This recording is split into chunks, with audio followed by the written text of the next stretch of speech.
silakan duduk. Shalom. Nah, selamat pagi. Pagi, ya oke.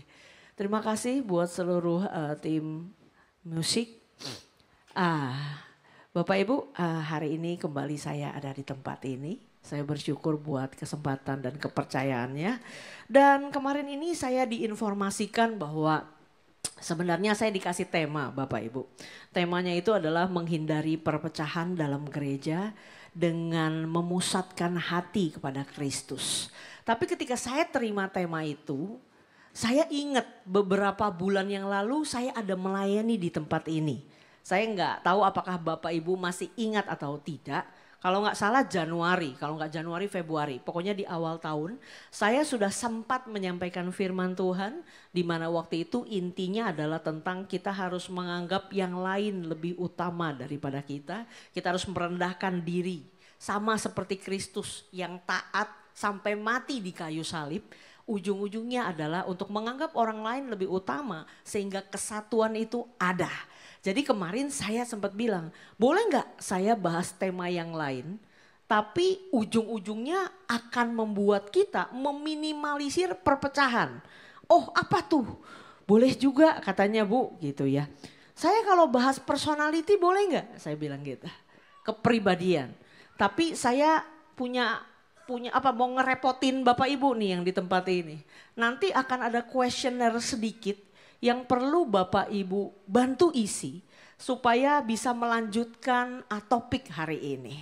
Nah, sebelum ke sana kita coba lihat dulu firman Tuhan. Yuk Bapak Ibu. Kita lihat firman Tuhan di Efesus 2 ayat 10. Saya sudah munculkan di sana ini dalam bahasa Inggris ya Bapak Ibu. New Living Translation punya terjemahan. Dikatakan seperti ini. For we are God's masterpiece. He has created us anew in Christ Jesus. So we can do the good things He planned for us long ago. Kalau Bapak Ibu buka firman Tuhan aslinya di Efesus 2 ayat 10 bahasa Indonesia. Dikatakan bahwa karena kita ini buatan Allah. Cuman kenapa saya ambil yang New Living Translation? Karena kata yang dipakai jauh lebih kena, lebih tepat. Kalau bahasa Indonesia kan dibilang kita ini buatan Allah. Kita dengar gitu lewat aja, ya kita memang diciptakan Tuhan, so what gitu loh, biasa aja gitu ya. Tapi kalau dikatakan masterpiece, itu kan sesuatu yang lebih dari sekedar buatan. Setuju nggak Bapak Ibu? Masterpiece kalau ditranslate artinya apa? Mahakarya. Wah, kita ini Bapak Ibu dan saya tidak ada yang terkecuali loh. Setiap kita satu orang demi satu orang, tidak peduli tinggi, pendek, hitam, putih, keriting, rambut lurus, hidung mancung, hidung pesek, terserah gitu ya. Kita semua ini adalah maha karyanya Tuhan. Dan ketika Tuhan menciptakan kita, kita ini gak ada yang hasil dari sebuah kecelakaan. Cuma sekedar papa dan mama melakukan hubungan cinta lalu muncullah kita. Gak sekedar itu Bapak Ibu. Kalau Tuhan tidak punya rencana buat setiap kita, mau papa mama melakukan hubungan cinta 100 kali sehari kalau kuat, gak lahir kitanya ke dunia ini. Setuju? Kalau Tuhan punya rencana buat kita, makanya kita ada di sini dengan modelan kita yang antik-antik ini. Coba Bapak Ibu boleh lihat kiri kanannya. Mirip nggak Bapak Ibu? Coba lihat matanya, lihat hidungnya, warna kulitnya, rambutnya. Beda ya? Beda. Ini baru ngomong fisik. Kita belum ngomong sifat, belum ngomong kepribadian, belum. Kita diciptakan satu demi satu mahakarya. Cuman mungkin Bapak Ibu, khususnya ibu-ibu, mungkin suka ada yang bilang begini. Tapi kok saya nggak cantik? Kembali lagi standar cantiknya di mana? Saya pesek, tuh cakepan yang mancung. Siapa bilang selalu 100% yang mancung lebih cakep? Belum tentu Bapak Ibu. Saya kok gak kurus kayak penyanyi K-pop di Korea, kayak artis-artis Korea. Kok saya gemoy gitu misalnya ya. Bapak Ibu perempuan-perempuan gemoy itu jauh lebih laku kalau di daerah Mesir. Mungkin kita yang gemoy di Indonesia salah milih tempat tinggal aja sebenarnya gitu ya. Kalau kita pindah ke Timur Tengah kita akan dikejar-kejar pria, mungkin begitu. Tapi cantik itu biasanya manusia yang bikin. Ukuran kita yang bikin. Ada orang bilang putih cantik, hitam jelek. Belum tentu. Di negara lain orang ngejar-ngejar mau hitam bukan mau putih, betul? Tapi ada juga negara-negara tertentu seperti Indonesia, pada dasarnya hitam mau dibikin putih sampai bagaimana putih. Sampai segala macam cara dipakai lebih putih, lebih cantik. Tapi itu ukurannya orang. Pada dasarnya sebenarnya Tuhan menciptakan kita spesial, unik. Tidak ada duanya. Bapak Ibu walaupun kembar identik, ada yang punya keluarga anak kembar, 100% sama nggak semuanya? Tidak, tidak 100% sama. Kadang-kadang kalau kita nggak terlalu akrab mungkin kita susah bedain kalau ketemu anak kembar. Tapi kalau kita udah sering ketemu, apalagi kalau orang tuanya udah pasti tahu. Ini bukan, ini si ini. Tahu. Kepribadiannya beda, minatnya beda, semuanya berbeda. Tidak ada manusia yang diciptakan persis sama satu dengan lainnya. Next slide. Mazmur 139 ayat 13-14. Nah ini ayat yang sering dipakai sama orang Kristen ketika dia ulang tahun. Bapak Ibu perhatiin deh kalau di Instagram atau di mana orang mulai pasang ayat ini. 90% dia ulang tahun hari itu gitu ya. Ini ayatnya. Sebab engkaulah yang membentuk buah pinggangku. Menenun aku dalam kandungan ibuku. Aku bersyukur kepadamu oleh karena kejadianku dahsyat dan ajaib. Ajaib apa yang kau buat dan jiwaku benar-benar menyadarinya. Bapak Ibu perhatikan kalimat yang kedua tuh. Firman Tuhan tuh pas banget ya. Dia pakai kata menenun. Kita ini ditenun Tuhan. Apa sih bedanya kain ditenun sama kain kita bikin baju hasil bikinan pabrik? Apa bedanya Bapak Ibu? Baju hasil ditenun sama hasil kita bikin di pabrik. Bedanya apa? Kalau tenun itu satu-satu, betul gak? Satu demi satu. Belum tentu 100% persis sama banget. Bisa ada beda-bedanya, gak bisa persis sama tuh gak bisa. Tapi kalau pabrik Bapak Ibu, itu gak boleh beda-beda. Betul gak? Bapak Ibu mau bikin seragam nih buat gereja, mau bikin acara fellowship, bikin kaos polo misalnya. Bikinlah ke entah itu tukang konveksi atau apapun bahasanya, panggil ke sana bikin 100 biji. Oh boleh Bu, tapi ntar hasilnya beda-beda ya. Nah gak mau pasti kan? Loh kok beda-beda? Nah, kita mau pergi seragam, mau pakai seragam mau persis sama. Nah itu jatuhnya tidak unik. Kenapa? Harus semuanya sama. Tapi Tuhan ciptain kita bukan model dibikin di pabrik. Tapi modelnya di tenun satu demi satu. Jadi kalau bahasa Inggris ayat yang tadi itu we are wonderfully made and uniquely created. Kita nih dibikin secara unik sekali lagi. Bapak Ibu coba pahami dulu betul-betul ayat dan kalimat ini. Pahami betul maksud dari firman Tuhan ini. Kita ini betul-betul unik. Maha karyanya Tuhan, bikinan tangannya Tuhan, Tuhan menenun kita. Kita ini one of a kind, satu-satunya di muka bumi ini. Kita tuh sespesial itu Bapak Ibu. Tidak peduli mungkin secara fisik kita kurang, secara pintar kita gak pintar-pintar amat, apapun itu. Tuhan sudah mendesain kita berbeda-beda. Supaya dengan kelebihan, kekurangan yang kita punya, kita bisa saling melengkapi, saling mengisi. Kita nggak ada yang superwoman atau superman. Semuanya bisa, kita semua dari ujung ke ujung kita bisa kerjain sendiri. Tidak ada. Mungkin banyak bisa kerjain sendiri, ya ada. Tapi semuanya kita tidak ada. Kita tetap butuh orang lain.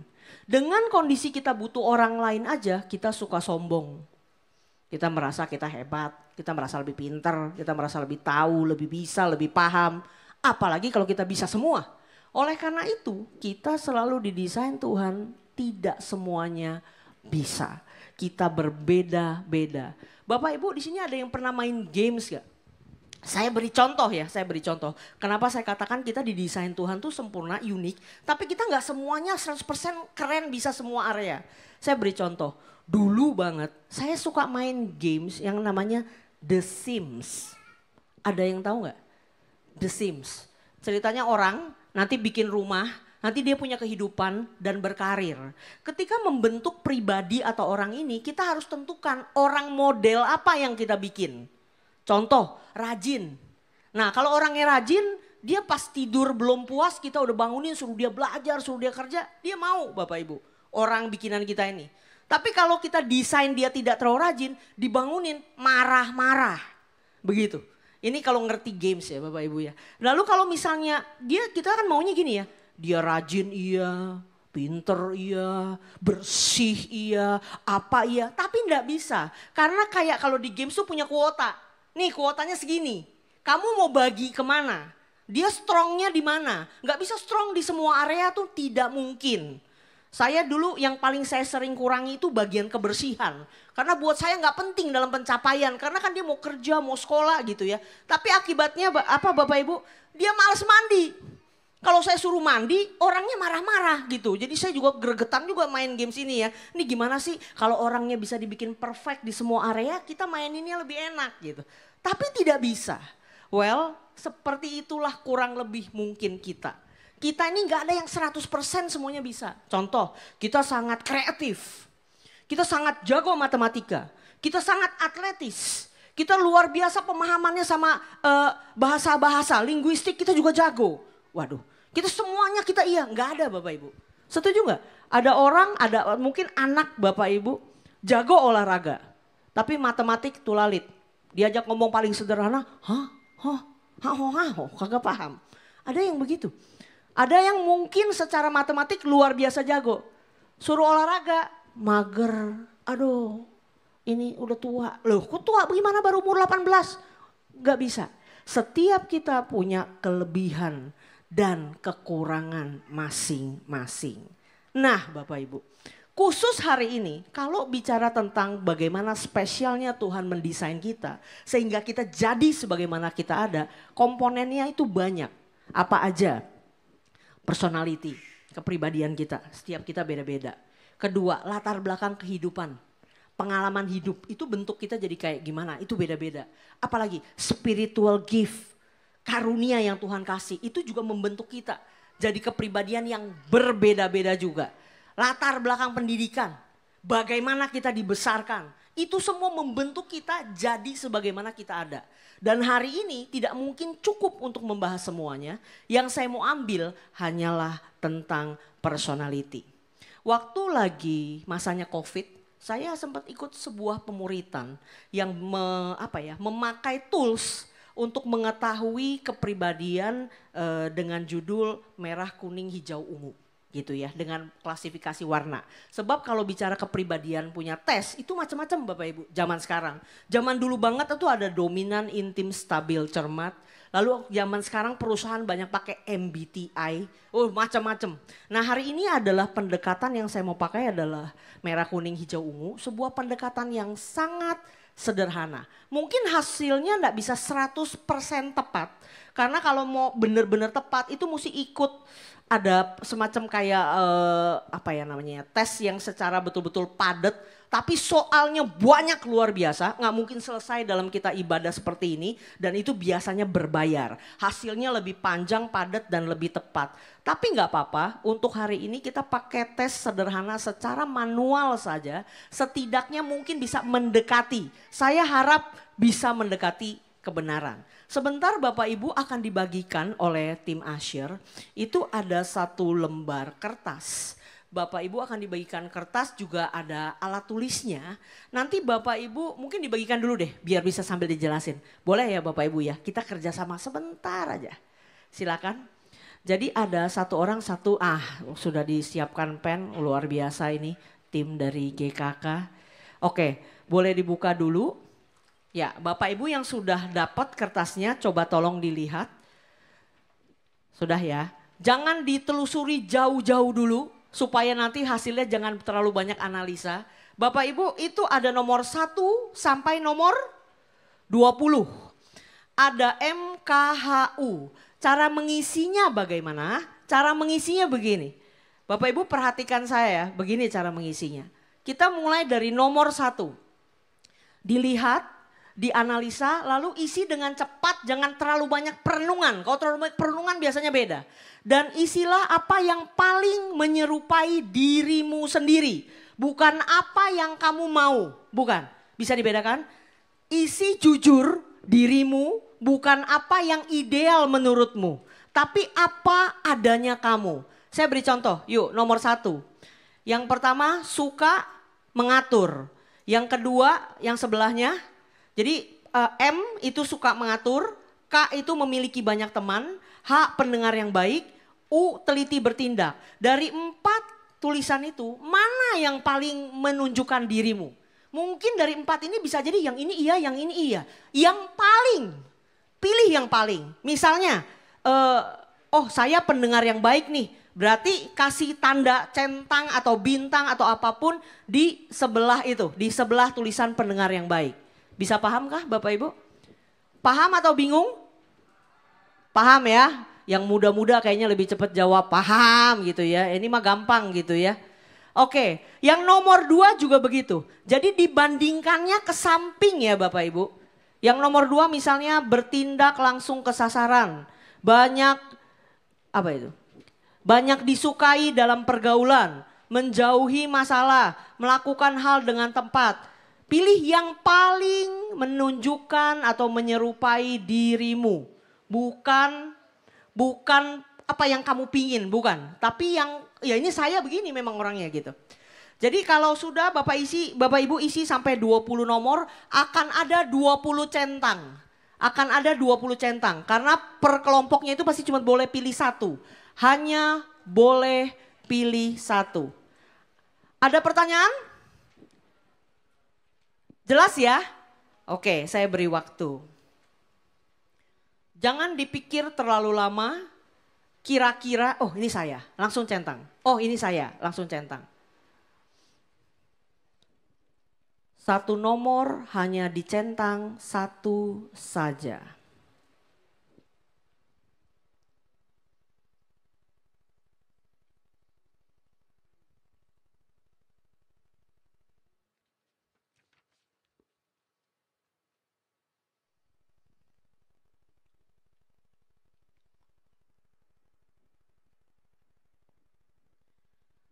Buat Bapak Ibu yang mengikuti ibadah secara online, di description ada link yang sudah disediakan oleh para pengerja, sehingga Bapak Ibu juga bisa ikut mengisi.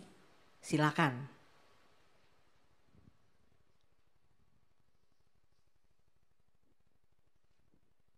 Kapan lagi datang ke gereja dikasih PR ya Bapak Ibu ya? Hari ini dikasih PR.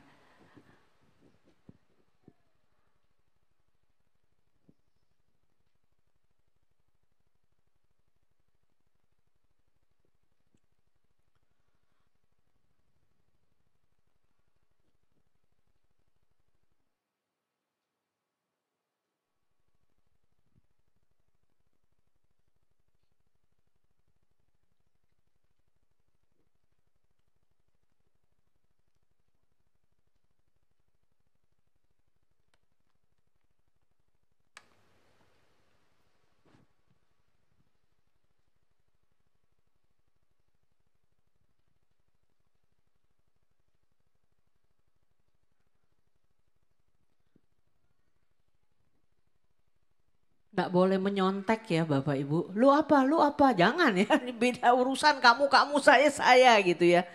Jangan menyontek.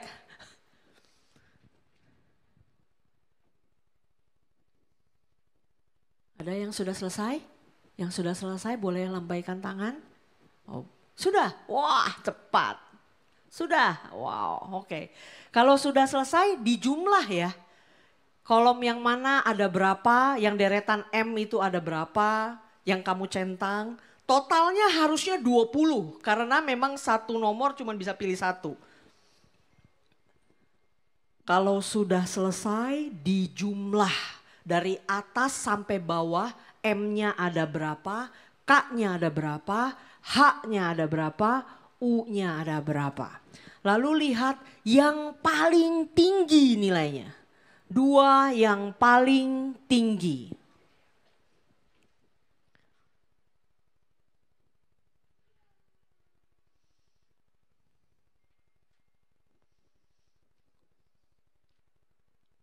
Sudah? Kayaknya yang sebelah sini sudah ya? Yang sudah boleh angkat tangan? Sudah selesai? Wah, sebenarnya tadi saya pikir mau sambil diiringin pemusik ngisinya. Cuma pemusiknya juga ngisi, jadi ya sudahlah. Oke lah. Sudah ya? Oke, di sini yang sudah ngisi semua, sudah notalin? Yang paling besar apa? Hah? Kilo. Oke. Yang sini? Oke lah. Saya beri waktu dulu sebentar ya. Yang di sana kayaknya kan ini ya, agak sedikit lebih ini ya, fast gitu ya. Sabar ya. Kita beri waktu buat bapak-bapak, ibu-ibu di tempat ini. Pastikan totalnya 20 ya, berarti sudah keisi semua. Jangan sampai ada yang satu nomor diisi dua. Tidak boleh isi dua, hanya pilih satu yang paling. Yang sebelah kanan sudah selesai? Bapak Ibu, sudah selesai? Belum? Oke, baiklah.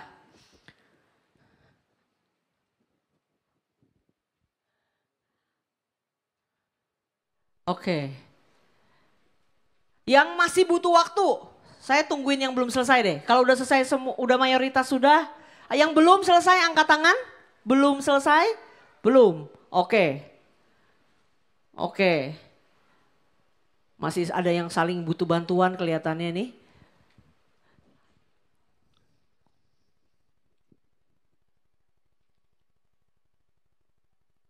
Oke. Yuk sekarang semuanya perhatikan sebentar ke depan. Ini kayak ujian masuk ini ya, masuk UMPTN kayaknya berat juga ya. Ini masih banyak bergumul dan masih banyak yang menyontek. Oke. Oke. Sudah dihitung, lihat dua yang paling besar. Oke, dua yang paling besar sudah ketemu ya. Sudah ketemu ya. M itu artinya merah. K itu kuning. H itu hijau, U itu ungu. Berapa banyak yang paling besarnya? Ini saya tanya yang paling besar ya. Saya nggak nanya yang nomor 2. Yang paling besar merah. Mana merah? Bapak Ibu yang merah? Oh, mana merah? Merah. Oke. Yang paling besarnya kuning, Kak. Kuning. Kuning. Oh, banyak. Oke. Paling besarnya ungu. U. Tadi kamu bukannya M. Sama angkanya. Oke. U. Oke. H. Hijau. Mana hijau? Hijau. Oke, baik. Bapak Ibu, biasanya sudah ya. Perhatikan ke depan supaya bisa di-explain. Ada 4 warna kepribadian. Merah, kuning, hijau, ungu. Ini kalau saya jelasin, Bapak Ibu jangan gini ya. Ah saya merah tapi nggak gitu-gitu amat. Ya ini kan menceritakan garis besar dan umumnya. Belum tentu 100% kita sebegitunya. Tapi karakteristiknya ya begitu umumnya gitu ya. Kita bahas satu-satu ya. Merah, kuning, hijau, ungu. Oke. Kita mulai dari yang nomor 1. Merah. Tadi mana yang merah lagi? Angkat tangan merah. Merah.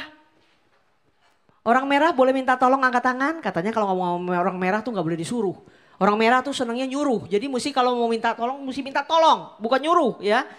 Nah yang merah ini sifatnya orang merah. Kemauannya keras. Mandiri. Segera. Sat-set. Cepet gitu ya. Kalau nonton film Korea, Paili. Nah itu orang merah tuh ya, suruh buru-buru ya. Suka tantangan. Hidup kalau begini-begini aja, dia bosan.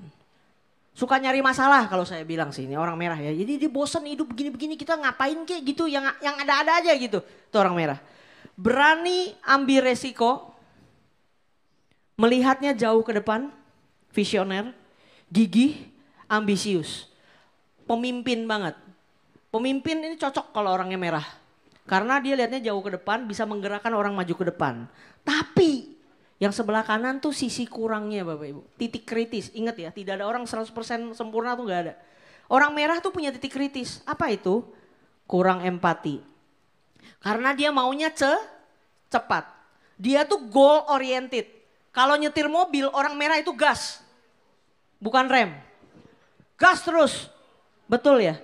Betul ya? Ya kalian kalau lagi bahas gini biasanya suka nodung-nodung orang lain. Tuh dia tuh. Dia emang iya tuh dia begitu gitu ya. Kurang empati, nggak sabaran, maksa.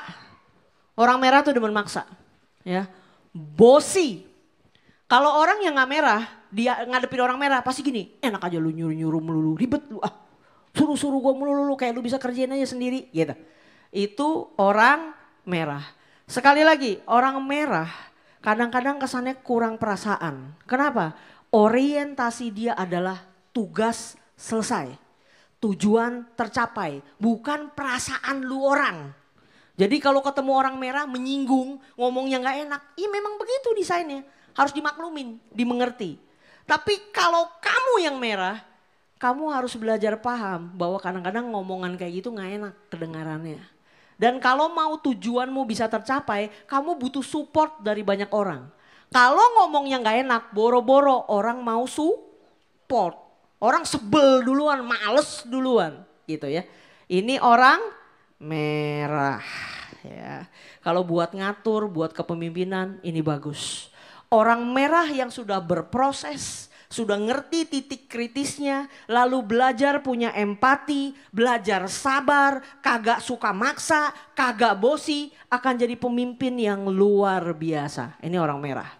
Kalau nggak ada pemimpin dia yang ngajuin diri, gue deh yang ngatur. Karena dia ngerasa dia bisa. Itu orang merah. Next ya. Kuning, mana tadi yang kuning? Kuning. Oh, Bapak kuning ya? Wow, oke. Kuning itu hangat, cepat akrab. Kalau pergi sama orang kuning itu seru. Hah? Iya, rame, suka bercanda, konyol gitu ya. Antusias, penuh energi, terbuka, gampang cerita ya. Responsif, modis. Kok bahagia banget sih? Yang suka pakai baju berwarna-warni membingungkan itu orang kuning biasanya. Lu kok tepuk tangan? Apa ini? Berani gitu ya, itu orang kuning ya. Motivator, menyemangatin gitu ya. Tapi apa sisi kurangnya? Emosional itu nggak melulu marah-marah ya. Tapi emosinya di depan. Kalau sedih kelihatan, kalau marah kelihatan, nggak seneng kelihatan. Kalau cewek tuh biasanya gampang nangis. Gampang banget bentar-bentar nangis gitu ya. Tapi ada lagi kekurangannya, tidak teliti. Lupa taruh barang. Lupa kemarin ngomong apa. Nah itu. Suka janji, suka ngingkari juga. Itu orang kuning. Kalau ngediskusi ini, bulan depan kita pergi Singapura yuk. Orang kuning bakal begini, yuk gitu. Tapi begitu minggu depan, tiba-tiba dia yang bilang, iya ternyata gue ada ini itu. Dan kita bingung, ini orang gimana sih? Gitu. Betul apa betul? Orang kuning sama kayak orang merah, kalau dia nyetir mobil itu gas bukan rem. Gas, pokoknya gas, cepet. Itu kuning. Tapi orientasinya bukan tugas. Orang kuning orientasinya adalah orang lain. Demennya ngobrol. Kalau udah ketemu teman cocok ngobrol, tujuannya dia bisa lupa. Tadi mau ngapain sebenarnya ya? Karena gue enak ngobrol nih, sibuk ngobrol. Itu orang kuning. Cepet. Tapi orientasinya sama orang. Bukan sama tugas. Jelas ya? Next. Ayo biar cepet. Ungu. Yang mana tadi ungu? Ungu angkat tangan. Para ungu. Oke ya. Ungu itu orang teliti. Orang sistematis.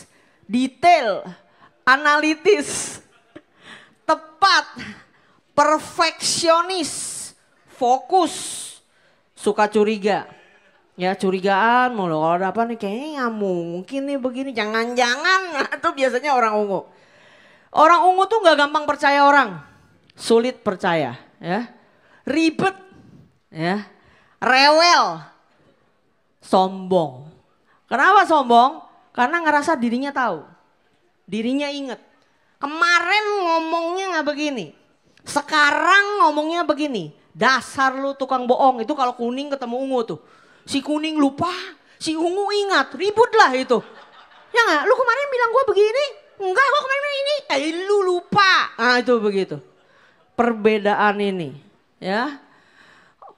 Kalau bapak ibu yang punya temen super ribet, contoh gini.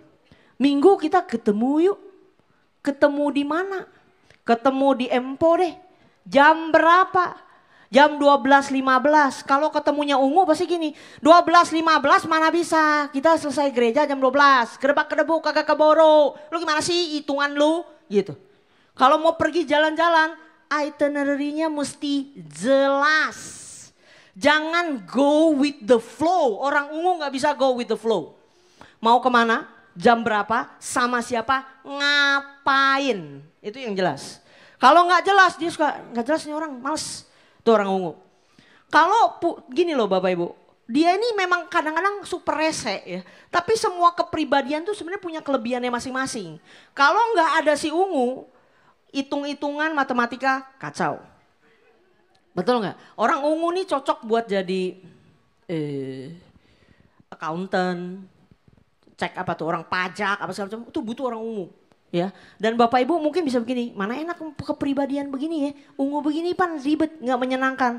Saya mau tanya sama Bapak Ibu, kalau Bapak Ibu harus suatu hari operasi otak, ya, kira-kira pilih dokter yang ungu, teliti, sistematis, detail, analitis, atau yang kuning, yang suka hahaha tapi nggak teliti, lu pilih mana? Pilih ungu kan? Kalau ketemu dokter kuning, yang mana ini ya? Ini bapak yang otaknya kenapa ya? Oh yang mana? Lupa juga ya. Gak berani kita. Kenapa? Gak meyakinkan ini orang ini di area ini. Tapi memang kalau buat hangout, lu enak pergi sama orang kuning. Seru. Lucu ada aja. Yang gak lucu aja bisa jadi lucu kalau ada orang kuning. Jadi ada kelebihannya masing-masing. Kalau orang ungu, kalau tadi kan merah sama kuning kalau mobil itu gas. Orang ungu itu rem. Makanya kalau dia diajak nih, yuk kita ke Singapura. Orang kuning ekspektasinya si ungu mestinya juga, yuk asik. Orang ungu kagak. Yuk kita ke Singapura. Mukanya gini, kapan? Ngapain? Naik pesawat apa? Tiketnya murah. Terus kita nginep di mana? Tapi kan ada ini, ada ribet gitu loh, segala macam. Jadi menyurutkan semangat. Kenapa? Nature-nya dia rem. Rem, bukan gas. Tunggu dulu, entar dulu, pikir dulu. Itu ungu. Jelas ya? Filosofi alam bawah sadar ungu adalah, ini mau ngaku nggak ngaku orang ungu begini. Kalau bisa dibikin ribet, kenapa enggak? Nah itu filosofinya. Itu filosofi alam bawah sadar. Jadi kalau punya teman ribet, nah udah kemungkinan besar dia ungu. Harap dimaklumi. Oke? Nah, ini kesayangan semua orang. Hijau. Mana tadi muka-muka damai tadi mana? Wajah-wajah damai. Wes, wajahnya penuh damai biasanya orang hijau. Orang hijau itu ramah, sabar, setia, berempati, cinta damai, anti konflik, nggak banyak ribut, suka ngalah, rela berkorban, ya. Tapi dia ini pasif, pesimis. Lambat, mudah puas. Jadi kalau udah begini ya begini aja gitu loh. Ntar orang merah punya ide nih. Kita punya rencana begini. Kita bikin planning tahun ke depan. Kita bikin perubahan A, B, C, D. Orang kuning ikutkan. Yes ayo semangat kita bikin ini. Yang hijau gini. Udahlah ngapain sih diubah-ubah. Begini juga udah oke. Ngapain sih ya. Kita kan gini gak ada masalah ya. Gak usah ada masalah. Baik-baik aja. Orang hijau. Orang hijau cocok buat dijadiin tempat curhat. Kenapa? Dia pendengar yang baik. Orang kuning gak cocok dijadiin tempat curhat. Ya gak cocok. Dia cerita nih, hey kita gini loh, saya punya masalah gini-gini. Kita belum ngomong kelar, dia udah bilang, oh iya ya gue juga ada masalah gini-gini. Gue yang lagi curhat gue, apa lu jadi ikut curhat juga? Pusing. Kuning tidak cocok dicurhatin. Kenapa? Satu, dia ikut ngomong karena dia juga demennya ngomong melulu. Kedua, dia sulit menjaga rahasia. Keceplosan. Kenapa? Keseringan ngomong. Ya. Tapi kalau mau cerita, mau enak, orang hijau. Tenang, damai, nggak bakal manas-manasin. Gue kesel banget loh sama si itu tuh nyebelin banget, bikin gue mau marah, bikin gue hajar. Orang hijau pasti gini, udahlah sabar. Emang dia begitu, dah biarin aja, ngertiin aja lah. Tuh orang hijau, anti konflik. Orang hijau sama kayak orang ungu, modenya rem. Kalau orientasi sama orang. Bapak ibu kalau punya karyawan, warna utama sama warna keduanya kuning sama hijau, itu kerjaan suka gak kelar. Kenapa? Ngomong terus. Karena kok orientasinya orang, paham ya Bapak Ibu? Bapak Ibu punya tugas nih tugas lu ini, kerjain ini, ketik 100 halaman. Dia balik ke mejanya nih mau ketik, tik. Ada yang ngechat, ngobrol lah dia lama itu panjang di WA. Terus ada teman kantornya sampai, ada cerita begini-begini. Kagak selesai itu ketikan 100 halaman. Kenapa? Orientasinya orang, bukan tugas. Tapi Bapak Ibu kalau punya karyawan atau punya tim atau punya teman, merah ungu. Ingat, mereka orientasinya sama tugas, kerjaan beres. Tapi biasanya di sekitar mereka banyak orang tumbang karena sakit hati. Karena kurang dipikirin, kurang diperhatiin. Jadi ngeselin gitu loh, apa-apa mau tugas, beresin tugas. Kayak begitu. Tapi itulah perbedaan orang demi orang. Ada gambaran gak? Ada ngerasa cocok? Cocok. Merah, kuning, hijau, ungu. Mungkin gak completely 100%. Tapi kita dari sini bisa belajar kelebihan kita. Maksimalkan. Dan sisi dimana kita kurang. Kita harus ngerti juga. Kita harus perbaiki. Saya kasih sebuah ilustrasi ya Bapak Ibu ya. Ilustrasi ini akan menggambarkan kayak gimana sebenarnya perbedaan orang merah, kuning, hijau, ungu di sebuah situasi yang sama. Anggap ini ruang tunggu rumah sakit. Bapak Ibu pernah ke rumah sakit? Pernah lah ya. Mau ketemu dokter. Bayangkan di kepalamu ruang tunggu dokter rumah sakit. Cewek aja ya orangnya ya biar gampang ya. Kalau orang merah itu begini begitu masuk ke ruang tunggu. Masuk, samperin meja suster. Sus, sudah sampai nomor berapa antriannya? Lalu susternya bilang, nomor 10 ya Bu. Orang merah bakal begini, 10? Gak bisa sus, kelamaan saya nunggunya. Abis ini saya ada janji, bikin saya masuk nomor 6. Aduh Bu, gak bisa Bu nomor 6. Bisa, saya gak mau tahu gimana caranya. Bikin saya nomor 6. Saya abis ini ada urusan, saya buru-buru. Itu orang merah. Kebayang ya, mau cepat. Gitu. Mau cepat, pokoknya dia gak mau tahu gimana caranya. Tujuan dia harus tercapai. Itu orang merah. Kalau orang kuning masuk ke ruang tunggu rumah sakit yang sama. Beda gayanya. Masuk, belum orangnya kelihatan. Suaranya udah kedengeran. Hai sus, apa kabar? Saya ketemu suster lagi. Sus, saya bawain martabak enak loh. Mantep dah pokoknya buat suster makan. Nih ntar bagi-bagi ya sama temen-temen. Imajinasikan ini perempuan ya. Sus, udah nomor berapa ya? Nomor 12 ya Bu. Nomor 12. Jangan loh, masa nomor 12 kelamaan. Nomor 5 ya, bisa ya nomor 5 ya. Ya nanti bulan depan saya kemari lagi, tenang aja. Martabak yang lain gue bawain lagi buat lu. Oke, tuh orang kuning. Kebayang ya, sama-sama mau cepet. Tapi yang ini pakai pendekatannya lebih enak. Ada martabaknya ngomongnya lebih manis. Kalau merah ada manis-manis, cepetan ngomongnya begitu. Gitu ya, jelas ya. Kalau orang ungu, nah nih si ribet datang ke ruang tunggu rumah sakit.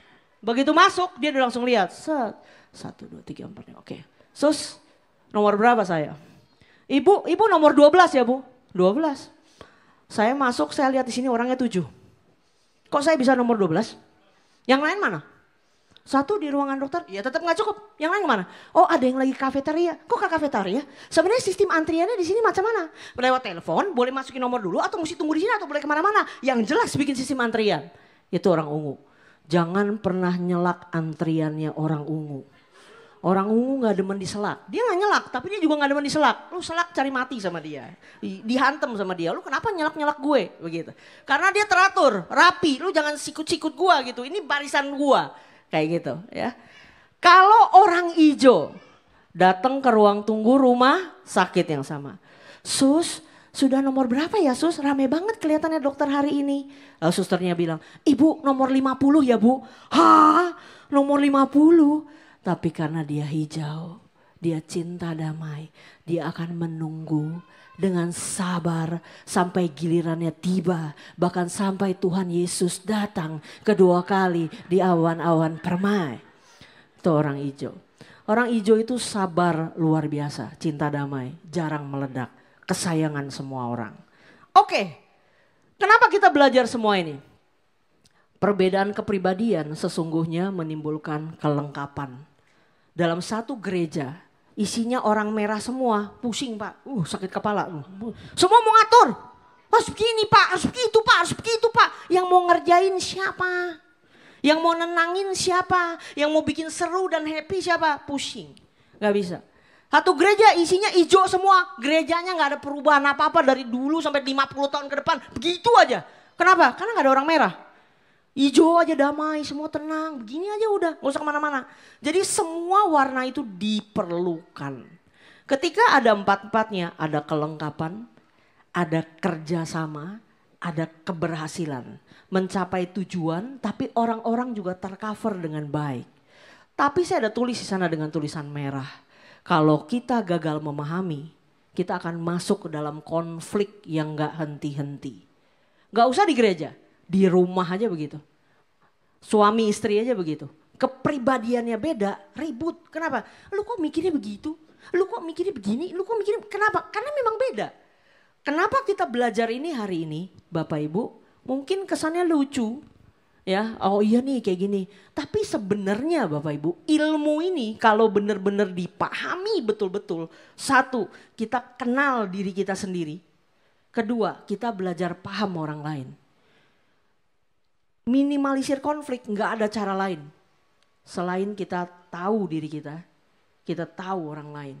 Dari situ kita belajar ngerti, belajar paham, belajar menghargai orang lain. Nih, kenapa sih mesti belajar paham orang lain? Firman Tuhan sendiri juga bilang begitu kok. Dengan tidak mencari kepentingan sendiri atau puji-pujian yang sia-sia. Sebaliknya dengan rendah hati yang seorang menganggap yang lain lebih utama daripada dirinya sendiri. Dan jangan tiap-tiap orang hanya memperhatikan kepentingannya sendiri, tetapi kepentingan orang lain juga. Kamu punya kelemahan, kamu punya titik kritis dalam kepribadianmu. Kamu tidak sempurna, demikian juga orang lain. Kamu sulit berubah, orang lain juga mungkin tidak mudah untuk berubah. Nah, kita masuk ke penutup. Tadi saya udah bilang, hari ini yuk belajar kenal diri sendiri. Kadang-kadang kita mungkin suka heran gini, kenapa ya gue begini? Kenapa ya hal ini mengganggu gue gitu? Kenapa ini ganggu banget buat saya? Karena memang sebenarnya itu bagian dari desain Tuhan di dalam diri kita. Contoh, orang ungu gak demen lihat orang berantakan. Kenapa dia terganggu banget lihat orang berantakan? Karena memang dia didesain untuk jadi orang detail, teliti dengan maksud Tuhan yang baik. Tapi ya dia jadi terganggu kalau orang lain enggak. Ketika dia kenal dirinya sendiri, dia enggak lagi merasa dihakimi lalu merasa terganggu karena mulai bisa menerima diri sendiri. Ini ya saya memang didesain Tuhan begini. Tapi tidak berhenti di sana. Setelah kita tahu diri kita juga belajar paham orang lain. Tuh dia ngatur-ngatur, dia begini, dia resek. Kalau kita benci misalnya sama orang merah. Sebenarnya kita gak perlu benci. Kenapa? Itu desain Tuhan buat dia. Kita harus paham itu. Seperti kita belajar paham diri sendiri, kita belajar paham orang lain. Dan nah ini yang paling penting di antara semua pelajaran kita hari ini. Belajar mengetahui kepribadian diri dan orang lain bukan untuk bela diri. Contoh, nanti begitu pulang dari sini udah pada tahu warnanya kan nih. Lalu nanti bikin janjian. Begitu bikin janjian yang kuning lupa. Lalu yang kuning bilang gini, maklum dong kan gue kuning. Lu harus terima gue apa yang adanya dong. Kan gue kuning. Gitu. Atau yang merah, lu sakit hati dengar kata-kata gue. Kan lu udah tahu gue merah. Wajar dong kalau gue ngomongnya ceplos-ceplos. Gue ini merah loh. Gitu. Atau yang hijau. Ya kan saya kan hijau jadi saya agak lambat. Harus ngerti saya dong, saya ini lambat. Oh no, Kita tahu merah, kuning, hijau, ungu untuk kenal dirimu. Untuk tahu permasalahan yang ada di dalam dirimu bergolak kadang-kadang kamu tidak sadar. Yang kedua, belajar ngerti orang lain supaya minimalisir konflik. Yang ketiga, supaya kita tahu titik awal untuk kita bisa menuju semakin hari makin seperti Kristus. Orang ungu gak jadi target pengen jadi orang merah. Orang merah gak harus kepingin jadi orang hijau. No. Tapi setiap kita, apapun karakter kita harus makin seperti Kristus. Berproses, mengenal Tuhan lebih dalam, minta Tuhan mengajar kita, hidup di dalam firman. Tuhan, saya nih kok ini ya, kesel banget ngeliat itu orang ya, susah banget diatur. Kita belajar terima, bukan hanya kepentingan sendiri, tapi juga memperhatikan kepentingan orang lain. Menganggap orang lain yang lebih utama, itu kata firman. Menikmati kasih Tuhan supaya kita bisa mengalirkan kasih dan pemakluman, pengertian, pengampunan buat orang lain. Itu akan membuat kita semakin seperti Kristus. Firman Tuhan yang terakhir, Efesus 4 ayat 15 bilang begini. Tetapi dengan teguh berpegang kepada kebenaran, di dalam kasih kita bertumbuh di dalam segala hal ke arah Dia, Kristus yang adalah kepala. Bapak Ibu, tidak ada kepribadian yang lebih baik dari yang lain, gak ada. Atau lebih buruk dari yang lain. Ih malu, ih kuning, gak ada yang perlu dimalukan, gak ada juga yang perlu dihina, gak ada juga yang perlu dibanggakan lebih superior, tidak ada. Semuanya sama. Didesain Tuhan spesial, unik dengan tujuan apa? Yuk sama-sama. Saya butuh kamu, kamu butuh saya. Kita saling memahami, saling ngerti, saling menghargai. Supaya kita bisa unity, tidak saling menyerang, tidak perpecahan, meminimalisir konflik. Ketika kita semakin hari bertumbuh, makin seperti Kristus. Amin Bapak Ibu. Saya rindu mulai hari ini, walaupun karakter ini bisa buat jadi bahan lucu-lucuan ya Bapak Ibu ya. Tapi ketika Bapak Ibu kenal orang, belajar benar-benar tentang ini dan ngerti, akan beda ketika Bapak Ibu nanti jalin relationship sama orang. Percaya deh, begitu ketemu orang kok begini modelnya ya. Oh lihat, aduh ternyata dia begini. Kalau ngadepin orang begini gak boleh dibeginiin, harus diginiin. Kayak gitu Bapak Ibu. Ini sangat kena sekali. Dan kita jadi gak gampang marah sama orang. Kenapa? Ya emang desainnya begitu. Ngapa lu marah-marah? Kenapa harus buang-buang emosi, buang-buang perasaan? Karena memang desainnya dia demikian. Setiap kita unik di mata Tuhan. Mari setiap kita dengan keunikan kita masing-masing, kita berkarya dan terus bertumbuh supaya kita makin hari makin seperti Kristus. Amin. Saya undang para pemain musik, kita berdoa Bapak.